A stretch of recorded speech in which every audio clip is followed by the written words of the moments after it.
What's up? It's Ed here from Geek, back for another Google Ads Agency Roundtable, and I'm here with Nick, Mark, and Dustin. What's up, fellas? What's up? I don't know if you guys are aware, but we're actually in the presence of greatness, the father of greatness. Yeah, there you go. Yeah. So Nick's daughter just won, her basketball team won the state championship. Nick was gone last week. So all hail to Nick and his lineage. Congratulations. I love watching the journey and the updates on Facebook. So I was rooting for you guys and super pumped to see you guys pull through with the win. Yeah, she's a freshman, and she first thing she said when she won is, "This is much better than the second place silver medal that I got for volleyball." So I think reality's gonna set in at some point. She's gonna start losing, but for the large class, for the schools they're going up against, I mean, it's laced with some good talent, and she has good teammates. Let's put it that way. But she's pretty good herself. So I appreciate that, guys.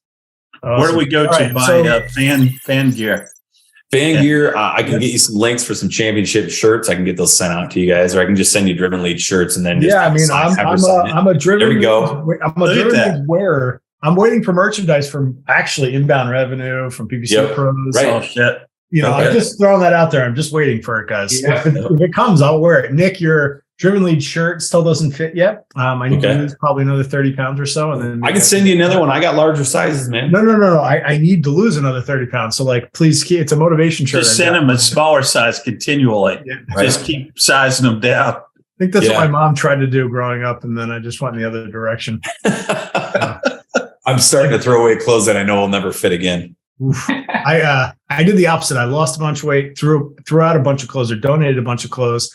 And then maybe 6 months ago, I was like, oh shit, this is tight this shirt. And I was like, fix this. Maybe I'll get a couple just to safety zone. Right. All right. So we're talking today, prior to hopping on, Nick, I'm going to hand over the floor to you because this was your topic.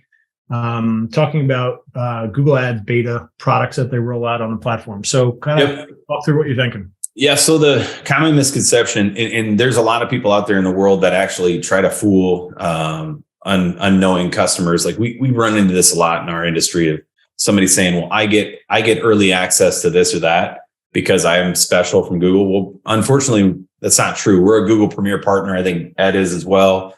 Dustin and Mark are also Google partners. The betas just sort of get released into the wild and they don't tell you.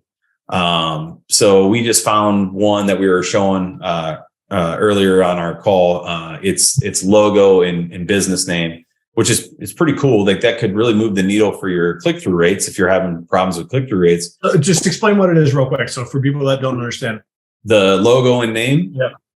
So on your ad, on the top of the ad, there's going to be a circular spot where your logo might sit, and then you can put your company name beside it. You can choose to do one or both. And that'll show up in the wild and on those ad results, it'll show that logo stamp, and then it'll have your name above it. And then the entire ad and ad copy will be below it. So it actually removes the need for you to put your company name inside that ad. I think, we honestly don't do that typically at all. Put the company name inside the ad when we're working with clients, because we're trying to give descriptions and give detail. Wasted real estate. Yeah, unless you're really doing a branded campaign for that brand people are searching, they don't really care what the brand is. They want to find the stuff they're looking for. So I think it could be a huge value to us. We did not know of it until we were auditing accounts. So it goes to show, if you audit your accounts, you'll find it. Dustin found it today. I think we found it a week or two ago. And it's not on all accounts. And how you get around that is that annoying Google rep that keeps calling you. You ask them for it. You tell them, hey, I want to know what are the betas, what you think is valuable. They're going to give you 5 things that are not valuable for you and they're not good for you. And then they'll be like, well, there's also this coming up, and that might be. So you have to ask them for it. And then honestly, they'll still might not give it to you. They still might say, well, it'll show up sooner than later, because like we were just looking at one of my accounts and Ed said, none of my ad campaigns or none of my accounts look like that with the rounded stuff. I don't know why it is like that. There's no rhyme or reason to what Google does, but what we typically do is when we find beta or stuff like that we can demo and test, we'll, if we think it's valuable and it's something that we don't have to ask the client about, we'll throw it in there right away. If it's something the client might want, we know we have a couple of clients that we can just reach out to and say, hey, do you want to test this or this? They got a new thing coming out. We're able to test before it comes out full, that it's a beta. Google calls it a beta, but it's pretty much set in stone. They're going to do it. It's just how they release it out on to the wild. So that's kind of how we manage it. I don't know how you guys, what do you see in your beta sides and what do you do on your end? Dustin, what do you got? Me, it's kind of what you said. If it's something that's not going to like hurt, if it doesn't work out well, we'll just test it out. We'll let the client know, hey, we got this. If it's like a beta that we get to because we're a premier partner too. So we have a Google rep that will get us whitelisted on a few accounts. Like we got the negative keywords for PMAX a while back for a few accounts. We got actually like a year before PMAX came out, we were on a beta for that for a pretty large client. So that was when it was even worse than it can be now. So we didn't realize that, but that's what we're doing. We're giving Google that data to do their testing, I guess. So yeah, we like to look at the impact. If it's potentially bad, then we'll say, hey, Mr. Client or Mrs. Client, here's what we're, been approached to do, or we think we could do. Put in its own campaign if it's like a campaign level thing, like we do with PMAX. See how it plays out. And if it works well, great. If it doesn't work out well, we're all on the same page. But something like ad extensions, we'll just add them. Something like, a new, way to do something with your keywords or whatever, which I guess is really not much of that. It's the opposite. Whatever. Something basic like that, we'll just do it. Or like data-driven attribution, when that came out, we moved everybody to it. We used position-based before that. Because remember, data-driven, you had to have a lot of data over a period of time. And then they let you do it whenever. Now it's like the default mode. That was one that we calculated how it would look, looking at comparing, that versus what we were using. And if the numbers seemed to be more or less in line, or we saw they went from more conversions in brand to other campaigns or vice versa, we just took that into account and we just rolled people into that new feature. But it's just a matter of thinking about the potential downfalls and the upside and testing it out in a controlled manner. Really. Nice. Mark, how about you?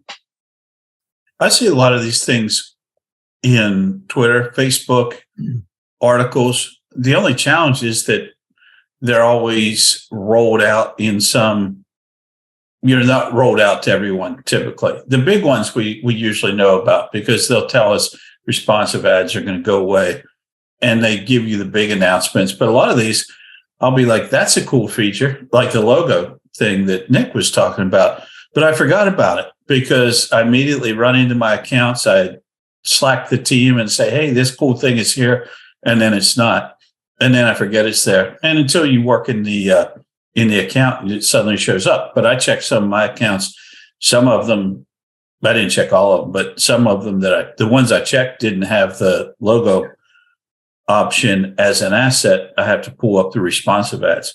I went to an account to pull up a responsive ad and it wouldn't let me edit the ad. I'm like, oh crap, these are old, the expanded. Home, walk away. Yeah, I'm not touching them. Because then you have to when you have a client say, I want to redo something, you realize you have to rebuild every ad from the old expanded text ones. The other one I heard about was interface changes, which I haven't seen. But like you said, Google Drive just rolled out because I was in there this morning, pre-coffee, thinking what the hell happened? Shades of blue, and I was like, okay, that's new. Yeah. Now, last time they blew up or improved the Google Ads interface, it was a huge change. So they rolled that out for a year, and you could basically go back to the old one for about at least 6 months. Actually, I remember that. That was detrimental to how you could find anything. And why do you think they changed the experience on Google Ads, Mark? Improve it. It's an upgrade. Yeah. No, to hide shit, like the locations, to see where stuff actually was. Like they're hiding stuff that they don't want you to pull on for levers because it saves you money and makes your client more money, right? Like the experience that they did, remember how easy it was to find where your ad showed and where it was coming from? Like now you have to go find it. Same with audience. Like when you're doing YouTube stuff, you've got to go and dig to find your audiences that you have and the audiences that you're getting rid of. Like The one that made me the maddest was the average position. Like that was our lever for bidding. You don't need it. Yeah. You now have impression share, absolute top impression share, and all those things that make total sense to the land. I'd say the one that I miss the most is when we used to have, like, this is the one that's the most practical practical for working the account, was when you can sort, like, go on the ad group page, right? Because now we want to write ads. We want to go top down for our most highly trafficked ad groups to the lowest ones. We, sort by clicks or impressions, and you can open up an ad group and hit next, and you were always in order. You cannot do that anymore. And then you go back and you have to go click back into it again. It was so annoying. I'm like, why would they not put the next button in there? And I remember when they had the little pop-up that said, give us your feedback. I'm like, give me my next button. I'm like, this is so annoying. You got to go back and forth and have to click 3 times as often to get back to it. I'm like, you guys suck, man. Like, what did they do? So nobody wants to use that feature, I guess, besides us. I don't know. Yeah. Well, to this day, there's things that I don't use very often that I have to go back and click 14 places to find what I'm looking for. And I don't know what the specific change was, but seeing where your ad showed used to be super easy, like what cities, what zip codes. Yep. And now it's kind of like, well, you're within this far from the target or something like that. And they just distance. Yeah. Where it used to be, I could just say, well, they easily click on something and they showed up 24 times in city A, 30 times in city B. And every time I go to find one of these features, I have to dig around a little bit. It's good to move things around. It's like the grocery store when they switch things up. It's always better. Yeah, it's always better. Now, do you remember here's a little trivia. What's the one thing that Google took away that everybody complained so much they brought it back?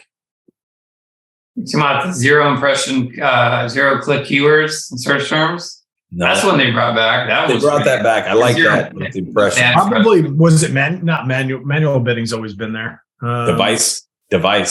Oh, device adjustment. They pulled device out? Yeah. They pulled device out for 6 months, and everybody lost their shit because you couldn't you couldn't bid down on mobile, tablet, or desktop. You couldn't do so. You had to have. I think they pulled away the ability to get rid of mobile entirely for a while. Well, they're the same basically. Yes. Yeah. Well, tablet traffic is where it's at. We crush tablet traffic. Yeah. It's like that's our secret sauce. I need the plumber. So it's a rough one. We almost always 100% exclude tablet traffic. How about you guys? Yes. It automatically excludes itself for the most part because there ain't that much of it. Yeah, I don't get much either, but we definitely usually get rid of TV unless you want a lot of awareness. Yeah. Because it's hard to do anything on a TV. Even if you did click on the ad, how are you going to fill out a form on the TV? That's going to take you a while, right? So we usually, if it's not you don't do that or something. What's that? You don't do that. You don't walk over to the TV. Yeah, my remote. You got to hit the button 10 times, click down to get to the D, and then the U. You know what's funny, man? I was thinking about texting